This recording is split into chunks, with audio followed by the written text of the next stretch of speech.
ફરી ગુજરાત એટીએસને મહત્વની સફળતા મળી છે અને એક મહિલા આતંકવાદીની ધરપકડ કરી છે। આ અંગે ગૃહ રાજ્યમંત્રી હર્ષ સંઘવીએ જણાવ્યું હતું કે અલ કાયદા in the Indian sub continent AQIS સાથે સંકળાયેલી એક મહિલા આતંકવાદીને બેંગ્લુરુથી ઝડપી લેવામાં આવી છે। આ મહિલા પાકિસ્તાન સાથે સીધા સંપર્કમાં હતી। આતંકીઓએ 5 ટેરર મોડ્યુલ પર કામ કરતા હતા। એટીએસ દ્વારા શમા પરવીન પાસેથી મહત્વપૂર્ણ પુરાવા અને ડિજિટલ ડેટા પણ કબજે કરવામાં આવ્યો છે।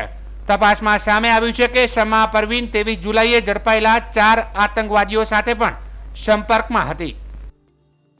गुजरात एटीएस ने खूब खूब अभिनंदन आपू छूं। प्रोएक्टिवली पोलिसिंगना एक उत्तम उदाहरण अलकायदा इंडियन सबकॉन्टिनेंटना पहला 4 ऑनलाइन टेररिज्मનું મોડ્યુલ ચલાવતા આ આતંકીઓને પકડવામાં આવ્યા છે। કાલે બેંગ્લુરુથી એક મહિલાને બી પકડવામાં આવી છે, જે મુખ્ય રૂપે હાઈલી રેડિકલાઇઝ અને અનેક પાકિસ્તાનીઓના સંપર્કમાં છે અને ઓનલાઈન ટેરર મોડ્યુલ પર ખૂબ મોટા પાયે આ મહિલા આ આતંકી દ્વારા કામગીરી કરવામાં આવી રહી હતી।